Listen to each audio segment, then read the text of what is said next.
This is the image they tried to bury.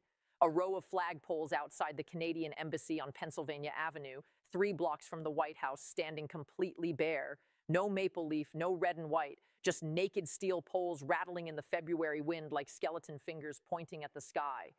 As of 11 a.m. this morning, Monday, February 24th, 2026, the Dominion of Canada has officially recalled every single one of its ambassadors, consuls general, trade attachés, and diplomatic staff from the United States of America, every single one. For the first time in the 158-year history of the Canadian-American alliance, the longest undefended border in human history has become a wall of silence. This is not a diplomatic protest. This is not a symbolic gesture. This is a severing. The Trump administration is in full panic. Sources inside the West Wing describe the mood as somewhere between stunned disbelief and outright terror. We are talking about the largest diplomatic withdrawal from the United States since the Iranian hostage crisis in 1979. We are talking about $2.7 billion in daily bilateral trade now hanging by a thread. We are talking about 400,000 barrels of Canadian crude oil per day that power American refineries in the Midwest. We are talking about a NATO ally, a Five Eyes intelligence partner, and America's single largest trading partner, essentially treating the United States the way nations treat hostile regimes. President Trump, already reeling from the Japan bond crisis, the collapsing 401k markets, and the Greenland diplomatic fiasco, now faces a northern front that nobody in his administration saw coming. In this special report, we are going to break down exactly what triggered this unprecedented diplomatic rupture. We are going to explain the $450 billion trade weapon Canada just armed. We are going to reveal the intelligence-sharing blackout that has the Pentagon scrambling. And we are going to answer the question that every American should be asking right now. What happens when your closest ally decides you are the enemy? Buckle up. The map of the Western world just got redrawn overnight. To understand why Ottawa pulled the trigger this morning, we have to go back 6 weeks to the tariff escalation that started this cascade. Remember the 50% emergency tariff on Canadian lumber, aluminum, and dairy that Trump signed by executive order on January 12th, the one his trade advisor called a negotiating tactic? Canada responded with targeted retaliatory tariffs on $38 billion worth of American agricultural exports, soybeans from Iowa, pork from North Carolina, corn from Indiana. The Farm Belt hemorrhaged, but Trump doubled down. On February 3rd, he signed a second executive order, this one imposing a 25% surcharge on Canadian energy imports and, critically, invoking the International Emergency Economic Powers Act to freeze $14 billion in Canadian government bond holdings in American banks. That was the detonation point. Here's what you need to understand about IEEPA. This is a law designed for use against hostile foreign nations: Iran, North Korea, Russia after Crimea. It has never, not once in its 47-year history, been used against a treaty ally. According to leaked cables obtained by the Globe and Mail, Prime Minister Carney received the IEEPA notification at 2 a.m. Ottawa time on February 4th. Sources inside the Privy Council office say he turned to his national security advisor and said 4 words: "They've declared economic war." The freezing of sovereign bond holdings is not a tariff. It is not a trade dispute. Under international law, it is functionally equivalent to the seizure of state assets. It is what the United States did to Afghanistan's central bank reserves after the Taliban takeover. Canada, a G7 democracy, was being treated like a rogue state. The financial plumbing of this crisis runs deeper than most analysts are reporting. Canada holds approximately $320 billion in cross-border financial exposure to the United States. We are talking about Canadian pension funds with $89 billion invested in American equities and real estate. We are talking about the Canada Pension Plan Investment Board, which manages the retirement security of 21 million Canadians holding $47 billion in U.S. Treasury bonds. We are talking about 6 of Canada's largest banks maintaining $156 billion in American lending operations. When Trump froze those $14 billion in government bonds, he did not just anger Ottawa. He triggered a systemic risk assessment across the entire Canadian financial system. The Office of the Superintendent of Financial Institutions, Canada's banking regulator, issued an emergency directive on February 10th, ordering Canadian banks to stress test their American exposure for a full asset freeze scenario. The Bank of Canada began quietly liquidating $8.2 billion in U.S. Treasury holdings over the following 2 weeks. But here's the catch. Nobody was talking about the intelligence dimension. This is where the crisis metastasizes from trade war into national security catastrophe. Canada is one of the Five Eyes, the most exclusive intelligence sharing alliance on Earth. The United States, Canada, the United Kingdom, Australia, and New Zealand share raw signals intelligence, satellite imagery, and human intelligence assets in real time. According to sources at the Communications Security Establishment, Canada's equivalent of the NSA, Ottawa issued a formal suspension of all non-essential intelligence sharing with the United States as of 6 a.m. this morning. That means the joint NORAD early warning systems for Arctic missile defense are now operating under emergency protocols. Canadian radar stations along the DEW line, the distant early warning system that monitors Russian bomber and missile approaches over the North Pole, are no longer feeding data automatically to U.S. Northern Command in Colorado Springs. A senior Pentagon official, speaking on condition of anonymity, told Reuters this morning that this represents, and I quote, the single most dangerous gap in North American continental defense since the Cuban Missile Crisis.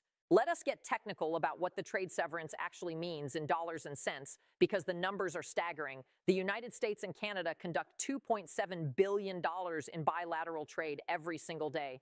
That is $1.1 trillion annually. Canada is not just a trading partner, it is an economic organ. It is the liver of the American industrial body. Target 1, energy. Canada supplies 3.9 million barrels of oil per day to the United States, representing 61% of all American crude oil imports. The Keystone Pipeline System, the Enbridge Line 5, and the Trans Mountain Network feed directly into refineries in Illinois, Texas, and Montana. If Canada imposes an export restriction, gasoline prices in the Midwest could spike 1.40 per gallon within 72 hours. Target 2, electricity. Canada exports 56 terawatt-hours of hydroelectric power annually to the northeastern United States. New York, Vermont, Maine, and Minnesota are critically dependent on Hydro-Quebec and Manitoba Hydro.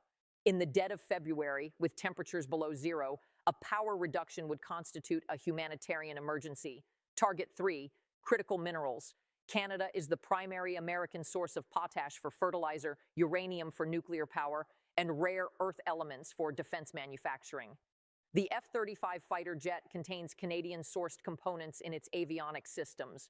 The supply chain vulnerability is not theoretical. It is immediate. The judge's logic, so to speak, the strategic calculus behind Ottawa's decision, is brutal in its clarity. Sources inside the Canadian Foreign Ministry say the calculation was simple. Trump's IEEPA order demonstrated that no Canadian asset held in the United States is safe. Not government bonds, not pension investments, not bank deposits. The only rational response to a counterparty who has demonstrated willingness to seize your assets is to reduce your exposure to zero. This is not emotion. This is risk management on a national scale. The ambassador recall is the diplomatic expression of a financial de-risking event. Canada is treating the United States the way a bank treats a debtor who just defaulted. Cut the credit lines, pull the staff, prepare for litigation, and that is exactly what is happening. According to Reuters, Canada filed a formal complaint with the World Trade Organization at 8 a.m. Geneva time, alongside a parallel filing under the USMCA dispute resolution mechanism and a separate claim at the International Court of Justice in The Hague, challenging the IEEPA order as a violation of sovereign immunity under customary international law. 3 simultaneous legal offensives. This is not a negotiating tactic. This is lawfare. This is where the situation escalates from trade crisis to constitutional confrontation. The war powers implications alone are staggering. IEEPA grants the president emergency economic powers, but only in response to an unusual and extraordinary threat to national security. Canada, our neighbor, the country that sent troops to fight alongside Americans in Afghanistan. 6 members of the Senate Foreign Relations Committee, including 3 Republicans, sent a letter to the White House this morning demanding the legal justification for the IEEPA designation. According to sources on Capitol Hill, the classified annex that accompanied the executive order cited Canadian economic coercion and hostile trade practices as the predicate threat. Senator Lisa Murkowski of Alaska, whose state shares a 1,538-mile border with Canada and depends on Canadian energy imports, reportedly called it the most reckless abuse of emergency powers since Watergate. Here is what the mainstream media is not explaining. The NORAD crisis is far worse than the Pentagon is admitting publicly. NORAD, The North American Aerospace Defense Command is a binational military organization. It is not American, it is not Canadian. It is both simultaneously by treaty. The NORAD agreement, renewed most recently in 2006, requires joint command, joint staffing, and joint intelligence integration. The deputy commander of NORAD is always a Canadian three-star general. As of this morning, according to defense sources, Lieutenant General Mark Gruber has been ordered by Ottawa to return to Canadian Forces Base Trenton. He has not yet complied. He is reportedly in his office at Peterson Space Force Base in Colorado, caught between orders from his own government and his operational obligations to the binational command. Imagine that. A Canadian general sitting in an American military installation, being told by his own prime minister to come home, while the American military is asking him to stay. This is not a diplomatic spat. This is a fracture in the command structure of North American defense. If a Russian bomber crosses the Arctic Circle tonight, who gives the order? Who scrambles the jets? The answer, for the first time since 1958, is unclear. The psychological dimension of this crisis is something the White House fundamentally miscalculated. Sources close to the president say Trump genuinely believed Canada would fold. The internal logic, according to a leaked National Security Council memo obtained by Politico, was that Canada's economy is too dependent on the United States to sustain a prolonged confrontation. The ratio cited was 75% of Canadian exports go to America. The assumption was that Carney, a former central banker, would calculate the economic pain and capitulate within 2 weeks. They were wrong. What the White House failed to account for is Canadian nationalism. It is quiet, it is understated, but it is ferocious when provoked, and it is specifically ferocious when provoked by American arrogance. The War of 1812, the sovereignty disputes over the Northwest Passage, the Softwood Lumber Wars.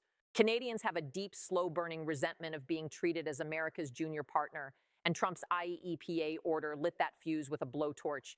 Polling released this morning by Angus Reid shows 78% of Canadians support the ambassador recall. 78%. Carney's approval rating jumped 19 points overnight. He is not folding. He is riding a wave of national fury. But it gets worse.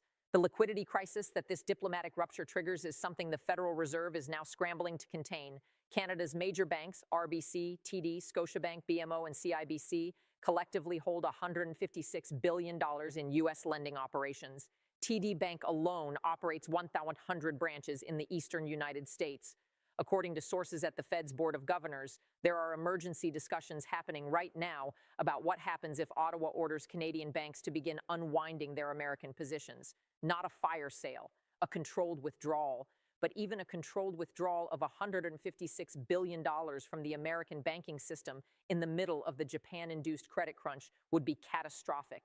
It would tighten lending standards. It would collapse commercial real estate financing. It would hemorrhage liquidity from regional banks that are already on life support. The Fed would have to inject emergency capital, which means printing money, which means inflation, which means your 401k loses another 15% on top of the 22% it has already lost since the Japan crash. The dominoes are not falling. They are being pushed. Let us push the scenario to the extreme. What happens if Canada actually cuts off oil? The Strategic Petroleum Reserve, America's emergency oil stockpile, currently holds 372 million barrels. That sounds like a lot, but the United States consumes 20 million barrels per day. Canada supplies nearly 4 million of those. If the Canadian supply disappears, the SPR would have to cover the gap. At that burn rate, the reserve buys approximately 93 days before it is empty. 93 days. And here is the hidden dimension. The SPR is stored in salt caverns along the Gulf Coast in Texas and Louisiana. The infrastructure to distribute it to Midwest refineries that are designed to process Canadian heavy crude does not exist at scale.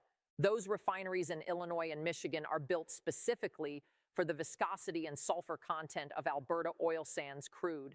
You cannot simply swap in Saudi light sweet crude. The refineries would need $12 billion in retrofitting. That takes 2 years minimum. The Midwest faces a fuel crisis within weeks, not months. The base is splitting on this. The MAGA faithful see the tariffs as strength. They see Canada as freeloading off American military protection while selling us overpriced lumber. But the Farm Belt, Trump's indispensable coalition, is being eviscerated. Canadian retaliatory tariffs have already cost American agricultural exporters an estimated $4.7 billion since January. Soybean futures have dropped 31%. Pork exports to Canada are down 44%. A Republican congressman from Iowa, speaking off the record, told NBC that his office has received 4,000 calls in the past week from farmers demanding that the tariffs be reversed. He used the word mutiny. Meanwhile, the defense hawks, the old guard Republicans who built the NATO alliance, are apoplectic. They see the NORAD crisis as an existential threat. Senator Lindsey Graham went on Fox News this morning and said, without any ambiguity, that using IEEPA against Canada was strategic suicide. That phrase, coming from one of Trump's most reliable allies, tells you everything about the fracture inside the Republican coalition. What does Moscow think when they see this? What does Beijing calculate? They see the Western alliance cracking at its geographic core. Russia has been probing North American air defenses with Tu-95 bomber flights through the Arctic for years. Those incursions were always met by a seamless NORAD response, American and Canadian jets flying wing to wing. Today, for the first time, the Canadian component of that response is in question. According to a senior European defense official speaking to the Financial Times, NATO headquarters in Brussels is in what they describe as controlled crisis mode. The concern is not just about the Arctic, it is about the signal. If the United States will use economic warfare against its closest ally, what does that mean for Poland, for Estonia, for Japan and South Korea? The alliance structure that has kept the peace since 1945 is predicated on one assumption, that the United States is a reliable partner. That assumption died this morning on Pennsylvania Avenue. History teaches us that trade wars between allies have a pattern that is sickeningly familiar. The Smoot-Hawley Tariff Act of 1930 turned a stock market crash into the Great Depression by triggering retaliatory tariffs that collapsed global trade by 65% in 4 years. The Nixon shock of 1971, when the United States unilaterally abandoned the gold standard, shattered the Bretton Woods system and ushered in a decade of stagflation that destroyed middle-class savings. What we are witnessing today, the weaponization of IEEPA against a treaty ally, the rupture of the world's largest bilateral trading relationship, the fracturing of NORAD, this is not a negotiation. This is the architecture of the post-war order being taken apart brick by brick. The founders of NATO, the architects of the Marshall Plan, the men who built the liberal international order from the rubble of World War II, they understood something that this administration does not. Alliances are not transactions. They are load-bearing walls. You do not remove a load-bearing wall to build a bigger closet. The house collapses. This is not a trade dispute. This is the stress test of the American Republic's ability to sustain its global position. Can the United States maintain its superpower status while at war with its own neighbors? Can the economy survive the simultaneous loss of its largest trading partner, the implosion of its bond markets, and the hemorrhaging of allied confidence? Can the military defend the continent when the binational command structure is fractured?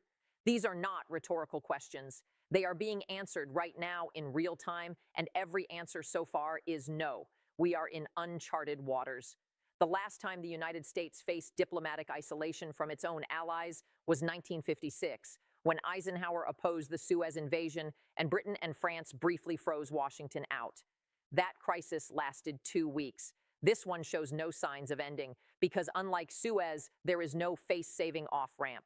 Trump cannot rescind the IEEPA order without looking weak. Carney cannot send the ambassadors back without looking like he capitulated. Both leaders are trapped by their own rhetoric. The exit doors are locked. So here's what you need to watch. Watch the energy markets when they open tomorrow morning. If Canadian crude shipments slow even 10%, West Texas Intermediate could spike past $105 a barrel by Wednesday. Watch the NORAD situation. If General Gruber leaves Peterson Space Force Base, we are in a full-blown continental defense crisis. Watch the Senate.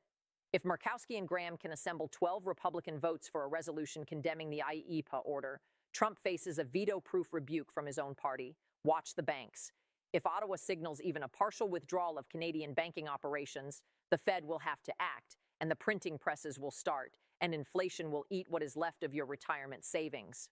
The response from this White House will not be measured. It will not be diplomatic. Sources inside the administration say the president is considering an executive order designating Canadian retaliatory tariffs as an act of economic aggression, which would authorize the seizure of Canadian-owned real estate and corporate assets on American soil. That includes $43 billion in Canadian direct investment in U.S. companies, factories, and commercial property. If that order is signed, We are not looking at a trade war. We are looking at an economic iron curtain descending across the 49th parallel. For 158 years, Americans and Canadians have crossed that border with a wave and a smile. By Friday, it could require a visa. The flagpoles are bare on Pennsylvania Avenue. The embassy windows are dark. The longest undefended border in the world now feels like the longest fault line, and the earthquake has already begun. The alliance is fractured. The defense grid is compromised. The trade arteries are clamping shut. And the President of the United States, the man who promised to make America great again, has managed to turn America's closest friend into its newest adversary. Subscribe. Stay tuned. Because by the time the Canadian embassy lights go out for good, the darkness will not just be on Pennsylvania Avenue. It will be spreading across the entire Western world. The history books will not be kind to this chapter. And this chapter is being written right now.